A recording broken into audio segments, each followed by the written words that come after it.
안녕하세요. 북강풍수지리연구회입니다. 오늘은 충남 논산시 연산면 고종리산 7-4에 있는 김장생과 허씨할머니 묘 등에 대해 말씀드리겠습니다. 묘역 아래쪽에서 본 김장생 묘역의 모습으로 청룡방 위에 김장생 묘가 있고 바로 그 아래 허씨할머니 묘가 있으며 가운데 용맥에 허씨할머니의 유복자인 김철산을 비롯한 후손들의 묘가 위치하고 있습니다. 김장생의 7대 조모인 양천허씨 할머니묘의 모습입니다. 양천허씨 할머니는 고려우왕 3년인 1377년 태어나 김약채의 큰아들 김문에게 시집오게 되나 남편 김문이 고려 말에 과거에 급제하여 한림원에 들어간 후 할머니 나이 17세에 바로 세상을 하직하게 됩니다.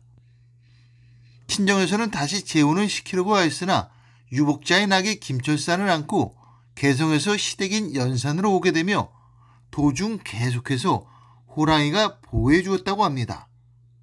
할머니는 평생을 홀로 지내며 시부모를 모시고 아들 김철산을 훌륭히 키웠으며 김철산은 좌회정 김국광과 김찬, 김경광 등 아들 4명을 낳았습니다. 할머니는 세조원년인 1455년 79세의 나이로 세상을 하직하게 되며 빛나는 광산김씨를 태동시킨 분으로 모셔지게 됩니다. 김해포 약 30m인 김액이 허씨할머니 묘로 들어오고 있으며 묘유자양은 곤좌간양으로 김액섬 방향입니다. 김해폭이 30m로 커서 이 묘의 발복으로 태어난 후손이 사회에서 큰 영향을 발휘할 것입니다. 들어온 김액이 수맥과 살김액으로 이루어진 1차 수살맥과 만나 멈추면서 축적된 지기가 360도 모든 바위 하늘에서 내려오는 청기와 만나 허씨할머니 묘에 음택효를 형성하였습니다. 청기가 360도 모든 바위 하늘에서 내려와 이 묘의 발복을 받고 태어난 후손에게 하늘에 큰 운이 작용할 것입니다. 화면은 혈의 가로 크기로 약 6m입니다. 화면은 혈의 세로 크기로 약 7m이며 허씨할머니 묘는 인물이 나오는 귀열이 되었습니다. 또한 혈의 크기는 사람을 모시게 되면 땅 위에서 측정되는 혈의 크기가 모시기 전보다 더 커져 실제로 땅 속에 모실 때는 혈의 크기가 더 작았을 것입니다. 허씨할머니 묘로 들어온 김액선이 묘 내부에서 2개로 나누어지지 않고 그대로 직진하여 묘는 한 사람을 김액선 위에 모실 자리가 되었으며 허씨할머니 묘는 허씨할머니 한 분만을 모셔 혈에너지를 정확하게 받았습니다. 사계 김장생 묘의 모습으로 부인 창년조씨와의 합작묘입니다. 김장생 묘는 김장생 사후 10년 후에 이곳으로 이장한 것으로 허씨할머니 묘 바로 위에 모셨습니다. 이곳이 혈이대물한 도인이 솜씨에 감복할 뿐입니다. 김장생은 명종 3년인 1548년 한성부에서 태어나 13세의 조선 최고의 도인인 구봉 송이필에게서 사서를 배웠으며 20세의 율곡이에게 수학하며 그의 수제자가 되어 성리학을 수학하게 됩니다.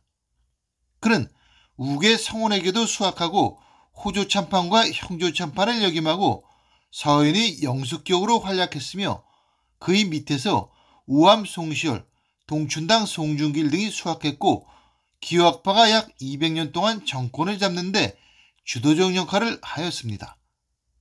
김장생과 그 아들 김집은 예학을 집대성한 대학자로 송시열, 송중길과 함께 동방 18연으로 문묘에 배양되었으며 증손자가 숙종의 첫 번째 장인은 김만규와 구모순 김만중입니다. 김장생은 사계전서와 경서판의 등을 저술하며 1631년 84세의 나이로 세상을 하직하게 됩니다. 김해폭 약 34m인 김액이 김장생묘로 들어오고 있으며 묘의 좌향은 곤좌간양으로 김액선 방향입니다.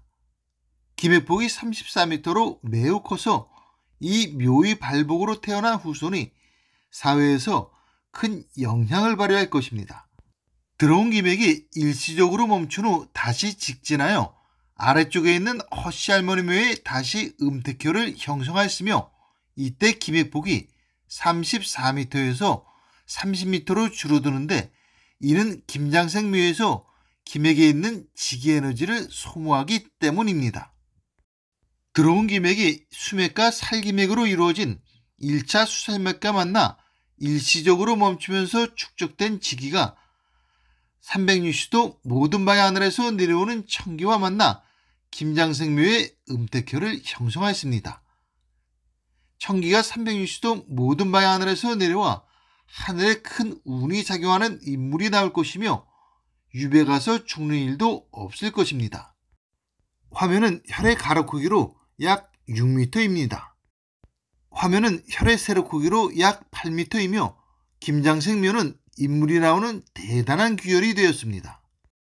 김장생묘로 들어온 기맥선이 묘 내부에서 두 개로 나눠지지 않고 그대로 직진하여 묘는 한 사람을 기맥선 위에 모실 자리가 되었으며 김장생묘는 김장생과 부인이 합장묘로 혈에너지를 정확하게 받지 못하였습니다. 내백호에 있는 김철산을 비롯한 후손들이 묘로 기맥이 흐르지 않아 모두 혈이 되지 못했습니다. 내백호의 맨 위에 있는 김선생 묘로 기맥이 들어오지 않아 혈이 되지 못하였습니다. 위에서부터 세 번째에 있는 허씨 할머니의 아들 김철산의 묘로 위에서부터 기맥이 내려오지 않아 혈이 되지 못하였으며 당연히 청기 또한 내려오지 않고 땅속도 혈의 구조를 갖추고 있지 않습니다. 공중에서 내려다본 김장생묘의 모습입니다. 청룡의 모습입니다. 청룡 어깨가 함에 장손이 절손될 것입니다. 청룡이 길게 잘 환포하고 있어 아들들이 대단한 귀가 나올 것이며 수명도 길 것입니다. 청룡 안산이 되어 막내가 발복받을 것입니다. 내청룡의 모습으로 겨우 허씨 할머니 묘를 감쌀 정도로 짧아 첫째 아들이 절손될 확률이 크며 낮고 작아 건강이 안 좋을 것입니다. 내백호의 모습으로 후손들 묘가 쓰여져 있으며 내백호가 낮아 딸과 부인이 건강이 좋지 않을 것이며 끝이 배반하여 첫 번째 부인의 수명이 짧을 것입니다. 내백호는 길고 내청룡이 짧은 당고가 되어 다리가 짧은 후손이 나올 수 있습니다. 백호의 모습으로 백호가 길게 잘 감고 있어 두 번째 부인이 건강하고 수명이 길 것이며 살림을 잘해 재물도 모을 것입니다. 공중에서 내려다본 조안산의 모습입니다. 조안산의 모습입니다. 안산이 청룡안산이 되어 막내가 발복받을 것입니다. 백호 쪽 안산이 안진뱅이 책상 모양을 하고 그 뒤를 받치는 산이 졸병 역할을 하고 있어 장처관이 나올 것입니다. 조산이 여러 겹으로 되어 있어 대르리어 발복받을 것입니다. 후룡을 타고 아래로 내려가 보겠습니다. 후룡이 단단하고 양명하여 조상의 격이 높아 후손들 또한 격이 높을 것입니다. 이 부분이 용맥이 울퉁불퉁하여 묘로부터의 절수를 따져 몇 대 후에 송사가 걸릴 수 있습니다. 후룡은 부드러운 순령이 되어 문관이 나올 것입니다. 불룩하니 요도를 내밀고 방향을 전환하고 있습니다. 용맥에 지각이 많지 않아 후손이 많지 않을 것입니다. 김장생묘역이 보이고 있습니다. 불룩하니 김장생묘 뒤에 입수도들을 형성한 모습입니다. 입수가 좋아 장손이 발복받을 것입니다. 대전시 유성구 전면동 산 18-17에 있는 김반묘역의 모습입니다. 김장생이 셋째 아들인 김반묘의 모습으로 김장생이 첫째 아들 김은과 둘째 아들 김집이 절손되고 막내인 김반의 후손에서만 인물들이 많이 나오게 되는데 김반묘는 기맥이 들어오지 않는 무맥지로 혈이 아니며 당연히 청기 또한 내려오지 않고 땅속도 혈의 구조를 갖추고 있지 않습니다. 김반묘는 부인 안동김 씨와 연산서 씨와의 합장묘입니다.